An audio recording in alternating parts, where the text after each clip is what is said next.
Frequently with my work, the initial sort of spark of it is visual. I like sort of the subtle way a certain form repeats, or, if an arm is out at an angle, I like the way the overall shape of the figure relates to that particular physiognomy of the model. And so I start to play it up, and then meanings emerge out of that as opposed to me putting a meaning on it at the beginning. And one of the things I think that came out of doing the series of amputated figures was the idea of a physical aspect of a person missing, paralleling a either emotional or psychic void. The scale of the work that I do evolved over time.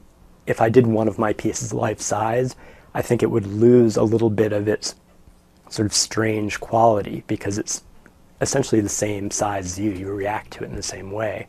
And so the pieces that I do are sort of in between that level, where I'm 4.5 feet tall, which I hope gives them that sort of strange quality where they're not quite doll-like and they're not quite the same size as you. So you can interact with them in a different way.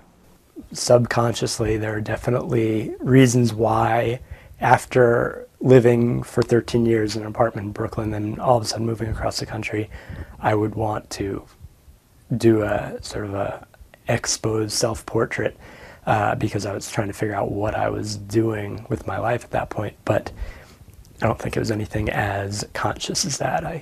The pragmatic reason I did it was that I needed a model, and my wife, although she said she would pose for me, the schedule was so erratic that I wasn't able to get very much work done. So I just switched it, and it's actually fairly typical of my work.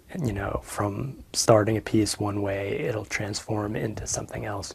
Eventually, I came up with a method of building these larger sculptures that allowed me to change them radically from standing to sitting, or from male to female in the middle, in terms of building armatures a certain way that would allow me to dismantle them and reconfigure them while there was clay on them. And that's why, unfortunately, I'm not as quick as I'd like to be in producing these. And the older I get, the more sort of I count out how many, if this took me X amount of time, how many more do I have left before I go? How many more pieces are left in me? And it makes me think that each one has to be getting better. I have, a very sort of profound feeling of the idea that someone chose to live with one of these things that I've created. And I think for me, that's kind of a big deal, that it feels like, because I don't do necessarily objects that are purely aesthetic, purely beautiful. They're, they have a little bit of difficulty to looking at them. I hope that they're beautiful on a certain level, but for somebody to actually decide that they want to live with something is really sort of an important thing for me. And at the same time, I'm a little disappointed to let it go and not live with it myself anymore. Unfortunately, people sort of focus so much on absolutisms in contemporary society. Well, why would you fund that museum when, there are children starving in Africa?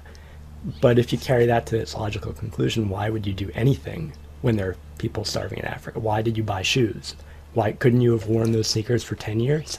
Anything you do pales in comparison to bigger issues. And so to me, that's not really a valid argument. People argue that all the time for NASA. Like, why are we spending billions of dollars to shoot people into space when people are starving? And I think there is a really valuable function to the idea behind NASA, which is to me, very similar to the idea behind art, which is the expansion of human consciousness to know what's beyond who we are. I think art functions in that way. I think space exploration functions that way. And if you relegate society to the most base needs, like as long as we're providing food and water to everybody, we're a great society. I think that's an important function, but I don't think it's the only function of society. I think it's as important to feed people's sort of imagination and and to perpetuate the advancement of society and culture.